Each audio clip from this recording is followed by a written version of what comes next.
Music, dance, theater. It's time to take a seat on the aisle with Tom Alvarez.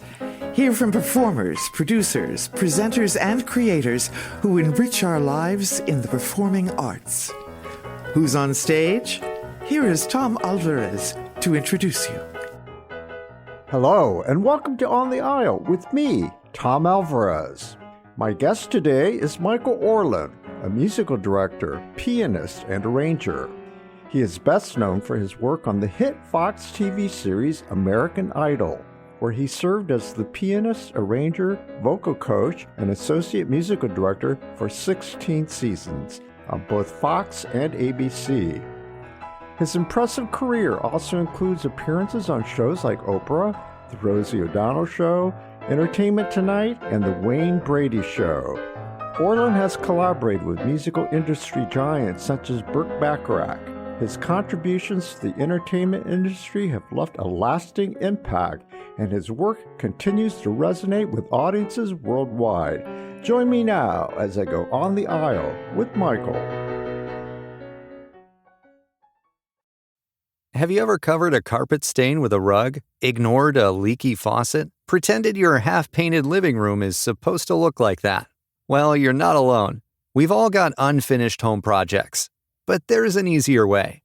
Thumbtack is the app that makes it easier to care for your home. Pull out your phone and in just a few taps, search, chat, and book highly rated pros right in your neighborhood. Download Thumbtack and start caring for your home the easier way. Achieving a gorgeous grin from home isn't a total mystery with Bite Clear aligners. Just don't be surprised if all of your sleuthing friends start asking, "What's your secret?" Begin by ordering your at-home impression kit today for only $14.95. Bite Clear aligners are doctor-directed and delivered to your door. Treatment costs thousands less than braces. Plus, they offer flexible financing, accept eligible insurance, and you can pay with your HSA FSA. Get 80% off your impression kit when you use code WONDERY at Byte.com. That's BYTE.com. Start your confidence journey today with Byte. Michael, it's so great to see you on Zoom. Wish I was there in California with you. You've been to Indiana. You know what that's like. But I love there. I love it there. I love it there so much. Well, we've got, some connections, and let's talk about those right off the bat.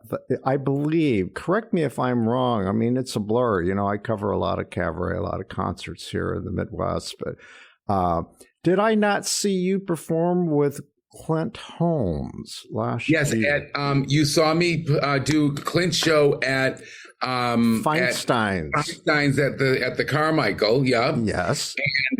And that was so fun. That was a really fun night there. We had just come from somewhere else. I forgot. I think we drove in from St. Louis. That's right. The night before. But yeah, I've played that hotel. I love that hotel. I've played there before with my friend Mary Lou Henner and Clint. So It's been so great. And you also played for our mutual friend, Amelia Ray. Who is one of my favorite people in the world. I've been working with that young girl since she was a girl, and now she's a gorgeous young woman. And just watching her, just spread her wings has been so great. Well, we're gonna spend a little time talking about her later, but let's move on. And I want to ask you, what exactly is a music director, and what is your role? Well, basically, it's different. I mean, I play piano for the people I work with. I play piano for them, and I help with the arrangements. I help maybe, some people that are doing a show, I can, help have a say in the order of the show, but it's mostly just to play for somebody. And if there's a band, be in charge of the band. If there's charts needed, be in charge of getting all that done. And it's just, I don't know. I think my organization skills help me with that. I do. I love juggling all the stuff, and I'm playing for, 10 or 20 different people at one time, and rehearsing 10 different people's shows. So it's really got to keep it together. But it's more like my job when I was on American Idol for 16 years, my job is just boost confidence and do all that fun stuff. But we can talk about that later. But as a musical director and pianist, just to, be there. And, I love being an accompanist. I call myself an accompanist, not even more than a pianist, because I love following somebody. I love listening to them sing. I love breathing with them. And it's like living the song with them. So would you think it's true to say that you're like a good music director can make or break a performer? You know what? I mean, I think we can definitely make one. I mean, and help make one great. And, the performers that you go watch, that sometimes I say to people say to me, I wasn't even watching you. It was so seamless and effortless. And I think that's a compliment. I don't know. I'm not one of those pianists that takes the spotlight away from a singer. I don't move a lot when I play, but I think we can definitely, when you watch a singer and they're not struggling and they're just doing what they do, then it's partly because of the pianist too, because somebody's following them, or do you know what I mean? Like, it really helps. It helps a lot. We'll get into that too, because I know you have performed with and for some pretty big names. Do you interact with any of them? And that's something you work out? I mean, it looks seamless and it looks sort of improvised, but oftentimes I've seen in a lot of shows where it's scripted. Some of it's sort of planned. Right. Yeah. Well, my favorite thing is like watching somebody like, a Mary Lou Henner or Kristen Chenoweth, who literally you feel like they're talking to you and you're sitting in their living room, and it's just, there's nothing, it's not, I'm reading a script right now, I'm memorizing. That's a talent that people either comes very natural to, or people have to learn to just make you feel like you're one-on-one with them and you're sitting with them and you're not, the way you talk to them. And those two have such a talent to make you feel like, even if something is the same every single night for the singer and myself, it feels completely brand new every time they do it. Would you say that they're also really good actors? So that has a lot to do with it, huh? I think it does, but also they're both very comfortable in their own skin and who they are as performers and as people. So I think that helps them share who they are on stage. And we're not,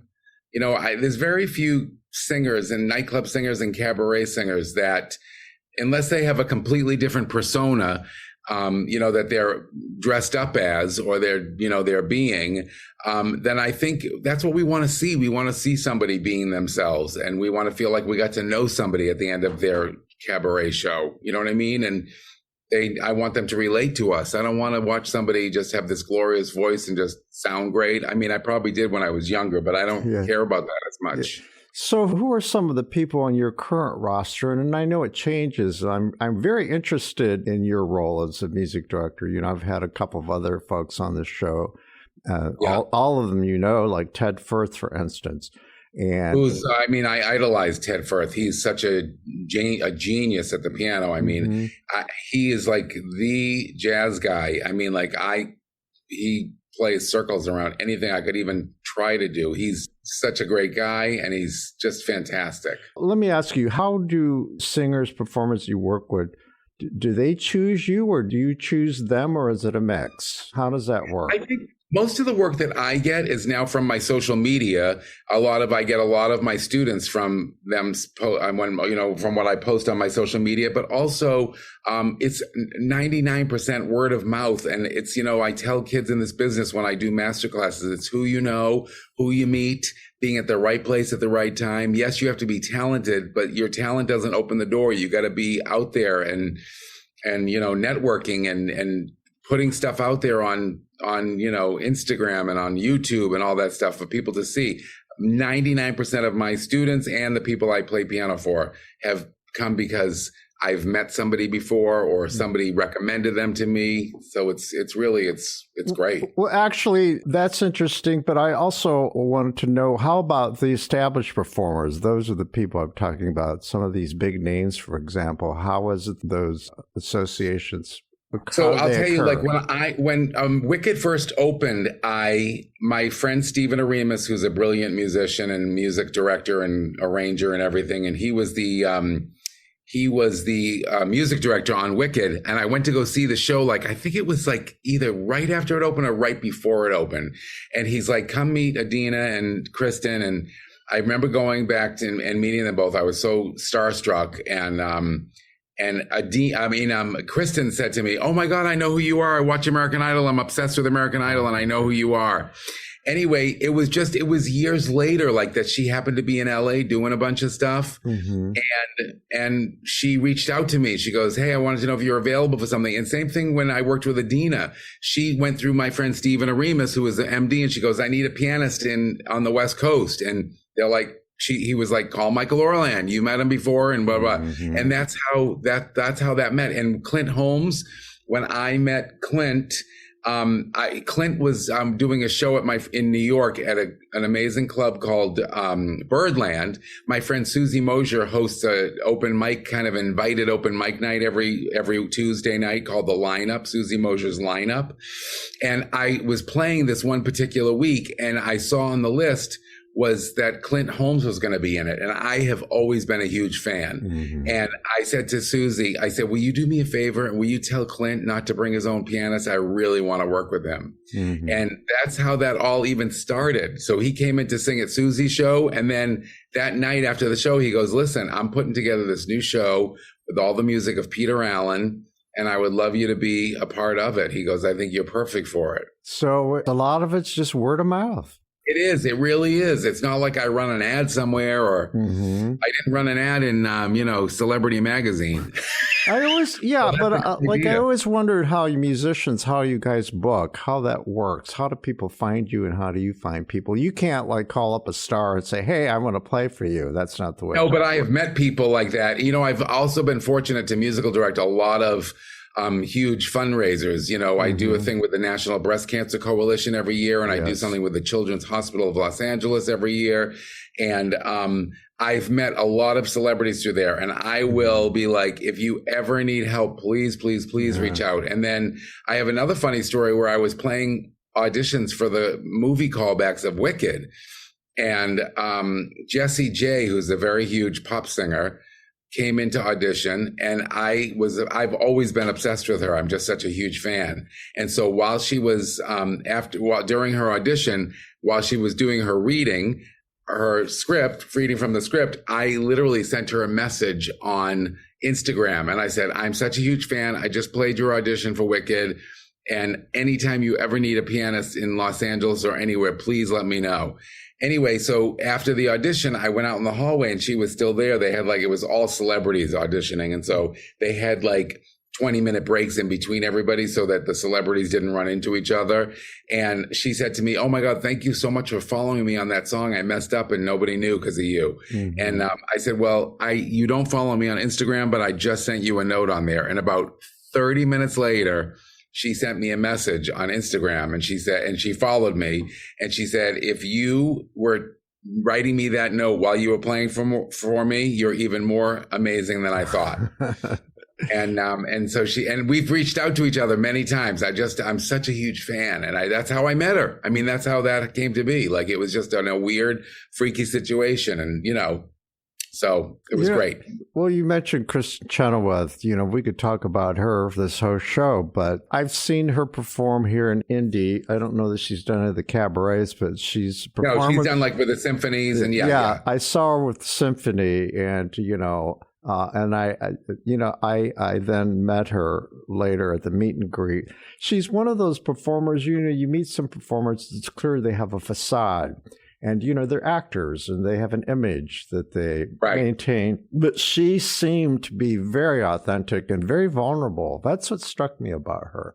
She was not afraid to show that vulnerability. She is not. And she has a gift. This is a gift. This is not something you can teach. That she makes people, when you're meeting her, or when you're talking to her, I've introduced so many friends to her who feel like she's her best friend afterwards, after they meet. She has this amazing ability to, when she's talking to you, it's only, you're the only one there. Yes. And she's really, her humility shines through, don't you think? Yeah. 100%. And she's so sweet, and everything she does for the kids and for her foundation, which is, a summer theater camp that I've been lucky to teach at for 7 years.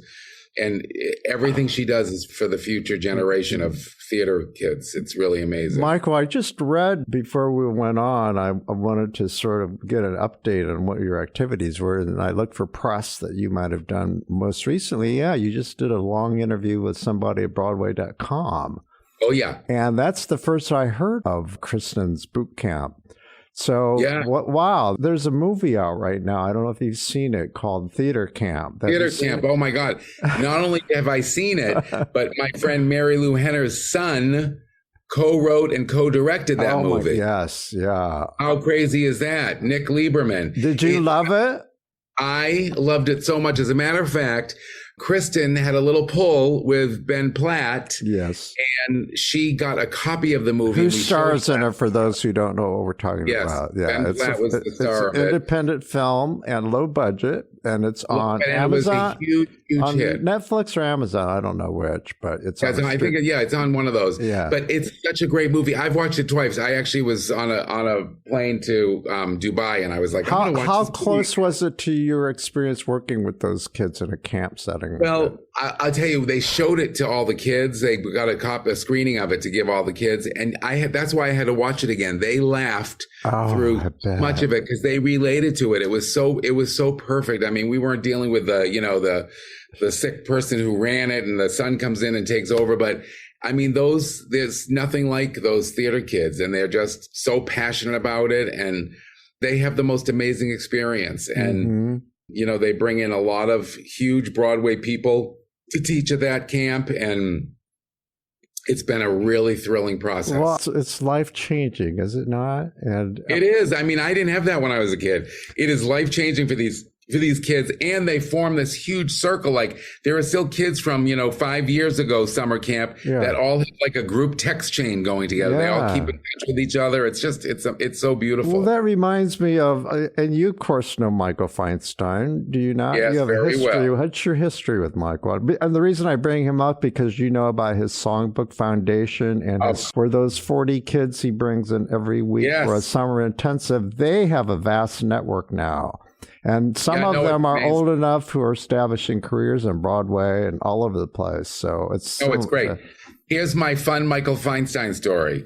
I used to work in the amazing piano bars of New York City in the early 80s, from 81 to 86, 5 years. 6 nights a week, I played in every piano bar. The 3 huge ones: Brandy's, the Duplex, and Don't Tell Mamas. The Duplex. Oh, wow. That's a classic. That was like a biggie. Yeah, it was a biggie. And it was before they moved on 7th Avenue. They used to be on Christopher Street. I mean, they used to be on Grove Street. Like, it was like the original place, like where Woody Allen and Joan Rivers and Kay Ballard all performed when they were younger. Interesting. Anyway, I was working at Don't Tell Mamas. I used to play there every Monday and Thursday, and Michael Feinstein used to come in, and I would say hello to him and whatever, and I knew he played piano. He'd get up and do a number, but he was still working for Ira Gershwin at the time. Ira was still alive, and he would come in and visit, and he would hang out with us all night and stay at the bar till we closed at 4 a.m. And we became friends way back then. Yes. And then, in recent time, I just ran into him. We actually did a star for Peggy Lee on the Palm Springs Hollywood Walk of Fame, and Michael was one of the guest speakers, and I was playing piano for the ceremony.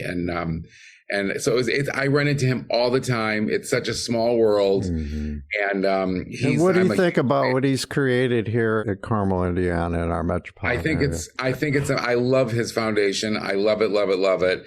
I think he's, all these people like Kristen and like Michael who are doing things to further the arts and the music education for young kids today. It's like, it doesn't exist as much anymore. So we need these people. And I love what he does there. And I've been involved with a couple people that have gone through it. Like this beautiful girl, Maddie Bailio, who was the lead in Hairspray live on TV. She was like, I think, a winner from, she was in that. She did one of their intensives.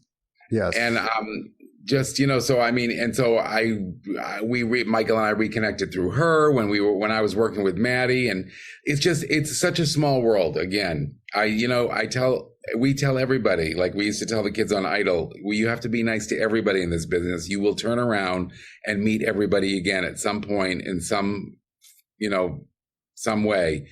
It's just, it doesn't pay off to be anything but nice and accommodating. You have this great reputation for not only the charitable work you do, the giving, but also just the teaching, the coaching, the master class, your interest in emerging young people, the stars of tomorrow.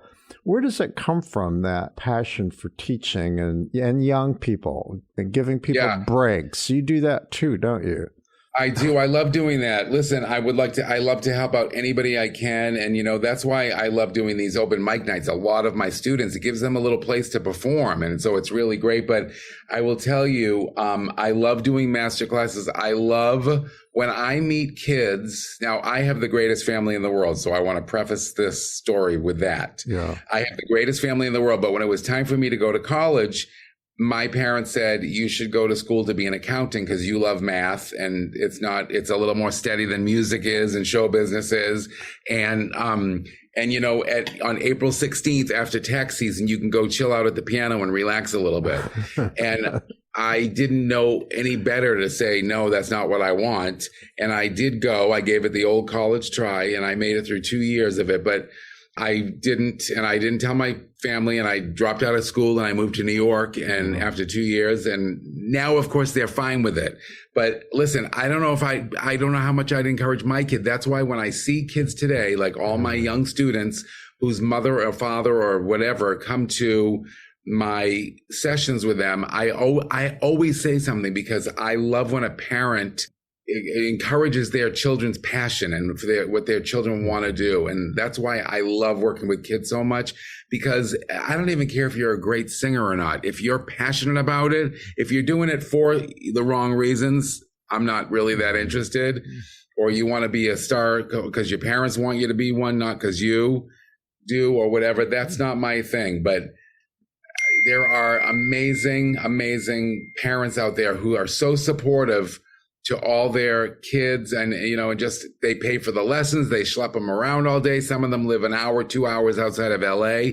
They still drive them in for all their auditions. It's amazing. So that makes me so happy, and I just want to give back to all those people. Those 16 seasons of American Idol, do you still stay in touch with all those contestants over the years? Yeah, I stay in touch with a lot of them. Mm-hmm. And even the ones that I don't stay in touch with a lot, when I see them, I have the greatest time. And, I always tell people the relationship between a singer and a vocal coach is like as intimate as you can get. Mm-hmm. And, that's the person. And when we were working on American Idol with these kids who, especially in the early seasons, who didn't know what that show was, and they would have a nervous breakdown, or they would have an emotional breakdown, crying, or they would just need to laugh and lighten up. And, I always told people we never had time to do a voice lesson on American Idol. We had 10 or 20 kids at a time we were working with.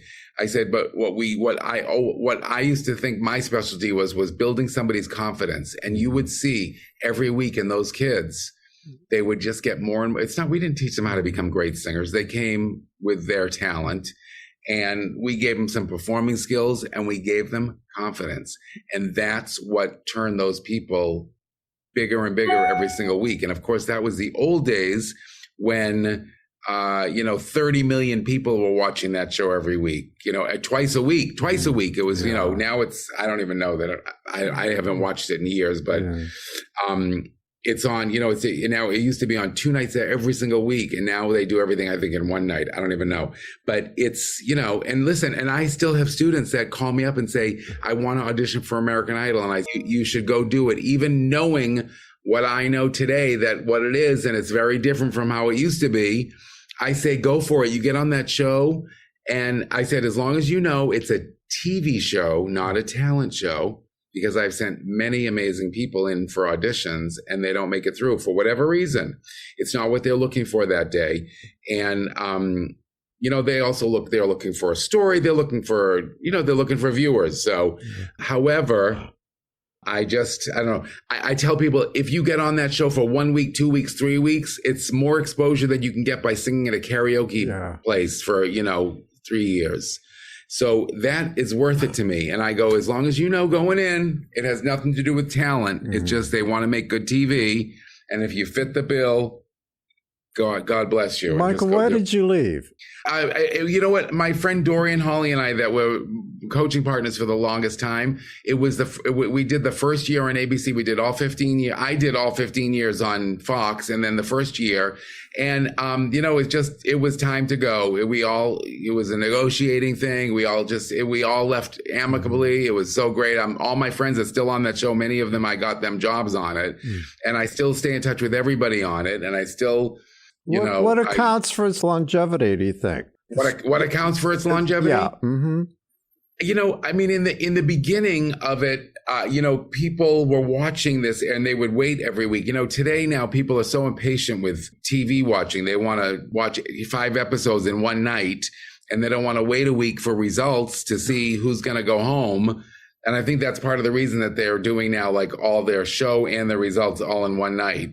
But I don't know. I just, I think that people just were in the old days before they started. When my first bosses, Nigel Lithgow and Ken Warwick, were running that show, and it was Simon, Paula, and Randy, when they were running that show, it was so great. And I would run into people all the time, and parents would say to me, "Oh my God, I learned these new songs this week by, Lady Gaga." And kids would say, parents would say, "I'm so happy my kids learned the Neil Sedaka songbook this week." Like they had something for everybody on that show. And it was so magical. Like there was Motown, they were doing everything. In the later days, they used to say to the kids, "You have to do a song past the year 2000. You gotta, you know what I mean? Whatever." It's just, they're trying to, get all the viewers back, which it will never happen like that. Cause like I said, people don't watch TV like that. People thought The Voice was going to destroy that show or end it, but that doesn't seem to have. In fact, it seems like American Idol has a big comeback of some kind. I don't think either of them get really good ratings. I don't think either show get very good ratings. Okay. But listen, when Ariana Grande was a judge was a mentor on The Voice, I watched it because I love her. And, when Kelly Clarkson was a mentor on that show, I loved it. And Jennifer Hudson, I watched it all the time. And I think, that's the reason people will watch it for that. It just depends if you have the right. Simon and Paula and Randy just had the greatest chemistry ever. Mm-hmm. You couldn't fake it. You couldn't make it up. You know what I mean? Are you still in touch with them? I am. I've seen all of them, but I'm very close to Paula, and I love her so much, and I talk to her often. So who were your music influences? I'll tell you, when I first started playing piano, my mother took me to a piano teacher at 4 years old. And the piano teacher, Mrs. Siegel, she said I was too young to start lessons. And my mother's like, "Sit down right now." And I played, and she kept me as a student, but she said, "We're only going to be doing classical music." And I was like, "Can't we do some show tunes? I just bought the music. I just bought the score to Fiddler on the Roof and Guys and Dolls. And I have my Barry Manilow songbook and my Carpenter songbook and my Billy Joel songbook." And she's like, "Nope, do that on your own time. We're only doing classical here." But those were, I think, all those great vocalists, singer-songwriters, Billy Joel, Elton John, Barry Manilow, still one of my biggest idols. And I just idolize that man and let him know every time I ever run into him. Did you see his show on Broadway? I didn't see Harmony. I'm so mad I didn't get to see it before it closed, but I heard great things about it. But I've seen him do his show so many times, and I was fortunate enough. He's coming to Indy soon, and people are going crazy. I'm sure it's already sold out. He's so talented, and for a man of his age, he still sings in his original keys. Mm-hmm. He's taking great care of his voice, and that music is just timeless. Mm-hmm. Who were some of your influences? Did you have teachers, your parents? Who are some of the people before you? Listen, I idolize my family. I idolize my family. Sounds like it. Tell me about them. I'm from Massachusetts. Again, my parents did not encourage me to study the music, but they, we grew up with a piano in our house. And so that belonged to one of my grandmothers. And the piano that I currently have in my house is my grandmother Jinx's. She had bought that from my mom when she was 9 years old. Wow, that's special. And that was the piano I played whenever I would go visit my grandmother. And when she sold her house and moved into a condo, I had just bought my house in LA, and she sent me the piano as a present. And so that's the piano in my house right now. And it's beyond beautiful and sentimental to me. But Anyway, but my family, I love my family. They're very supportive now, and I love that.